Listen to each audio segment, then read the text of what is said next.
Number 18, Oklahoma State women's basketball lost to St. John's on the road, 74-67. So what exactly happened? I apologize for looking down because I cannot memorize all this stuff. And Oklahoma State in this game was favored by 14.5. And this is a St. John's team that was not receiving votes, by the way. And they were preseason picked 6th in the Big East, while Oklahoma State was preseason picked 4th in the Big 12. In the first half, St. John's was up 35-25. Second half, Oklahoma State scored 42 points, while St. John's scored 39 points, but that was honestly not enough for Oklahoma State to come back and win the game. And now I'm going to go last minute of the game, then I'll go to the stats to give more clarity to it.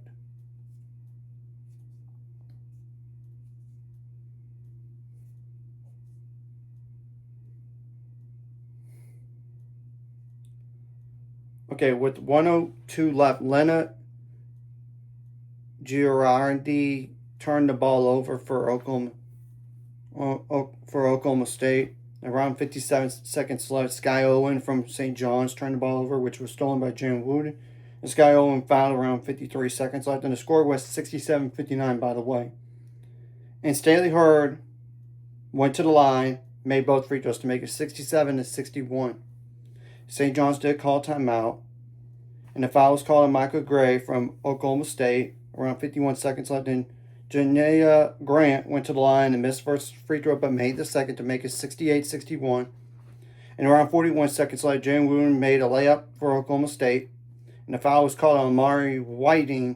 Around 34 seconds left, and Brooke Moore from St. John's went to the line and made both free throws to make it 70-63. Jane Wooden missed a jumper around 26 seconds left, and Daniela Abies got the defensive board, and foul was called on Haley Timmer from Oklahoma State. Daniela went to the line and made both free throws to make it 72-63. And around 14 seconds left, beautiful Waheed fouled, and it's like, you don't need a foul. You're up, and the time is on your side. Instead, Hurd went to the line and made both free throws, and St. John's did call timeout at 72-65 at that point. And foul was called on Lena from Oklahoma State, and Janaea Grant went to the line, made the first free throw, but missed the second. It was 73-65. And around 5 seconds left, Lena made a layup assisted by Akot A-K-O-T on the last name, and A-C-H-O-L for the first name. And that player I just mentioned fouled on the assisted by, And Kylie Lavelle went to the line and made the first free throw, but missed the second. And Jane Wooden missed a three around no time left, and Oklahoma State it was a dead ball, team rebound then, and it was a ball game. So now I'm going to go over the stats here. So Oklahoma State shot 40% from the field on 53 attempts. However, they only made a quarter of the three-pointers, 16 attempts. 78% on free throws on 27 attempts. They only had 21 rebounds in this game, and 8 of those offensive. That's not enough, for sure. 10 assists, 13 steals, really good number. 1 block. 13 turnovers, though. And 26 fouls. And I get the officiating might be questionable at times, but at the end of the day, you got to make plays to win. And only 2 double-digit scores combined for 23 points, 13 plus 10. And 3 other players scored 6 more points in this game. Had a 9 plus 7, that's 16, plus 9, that's 25 right there. And it did not help that they did have like 2 players foul out for the game here and all this. And the bench points, Oklahoma State had like 1 plus 5, that's 6, plus 10, that's 16 points, by the way. Now, St. John's had how many bench points? 8 plus 8, that's 16, plus 3, that's 19, plus 5, that's 24 points. And 3 double-digit scores combined for 12 plus 12, that's 24, plus 13, that's 37. And 1, 2, 3, 4 double-digit scores that had, 4 other players that scored 6 or more points in this game combined for 8 plus 8, that's 16, plus 6, that's 22, plus 7, that's 29. Now, St. John's shot the ball better from the field. 59% on 44 attempts, so 9 less shots, and they were more efficient. 29% on threes on 7 attempts. 57% on free throws on 35 attempts. That has to get better going forward.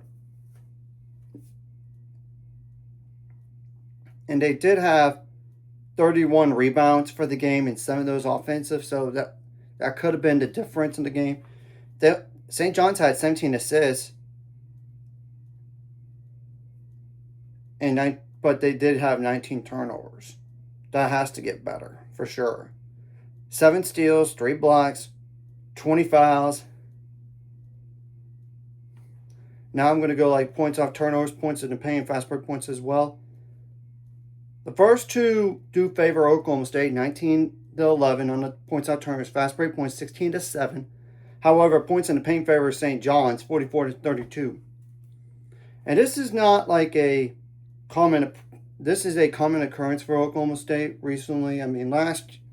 Last year they really lost to the worst team in the league in Houston. That was the only conference win they got. And they also lost to BYU on the road. So maybe St. John's is going to be a better loss down the line than those two combined from last year. But still, this is not a good look for the Big 12, to say the least. So Oklahoma State, what do they have next? They got Texas A&M Commerce at home. You better win that game on Monday. Then they got the Cayman Islands Classic. First game is against Charlotte. You better win that game. Then the next game is against Miami, Florida.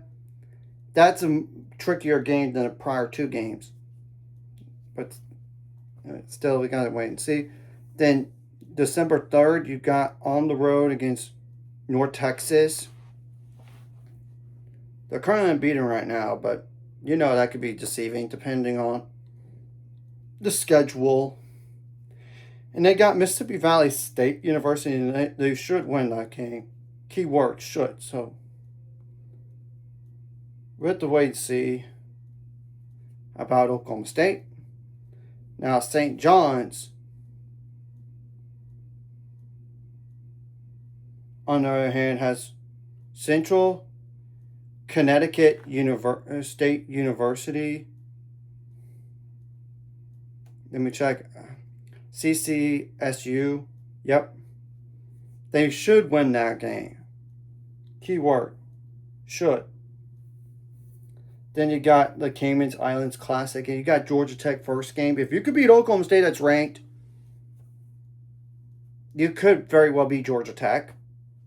Then you got Memphis the next game, and Memphis really pushed number 13 Ole Miss yesterday when you look back at the scores, and it was even in overtime. And Memphis had a chance to win in regulation, potentially, and they couldn't do it. So that's not necessarily an easy opponent. For sure, the first game you should win. Then there's Creighton at home December 4th, and December 7th you got Providence at home. If you could beat a ranked Oklahoma State team, you should beat both of those teams. Should. But we'll see if this is just a one-time on a good win or not. And maybe this impacts the NCAA tournament seeding for St. John's if they are good enough overall this year. I'm not saying they're going to win the conference because they got UConn in the way. But if they could beat Oklahoma State, maybe they could finish higher than expected in the Big East. So we'll have to wait and see what happens to them in Oklahoma State. So anyways, if you like this content, hit the like, subscribe, and see you guys later on the road to 800 subscribers. Goals, ultimate goal is 1,000 more. So my money to this course like video. Comment video really helps YouTube background. Some more people see it. Sharing the video does help as well. Some more people could watch, and if you're watching and not subscribe, hit subscribe button, ring the notification bell as well.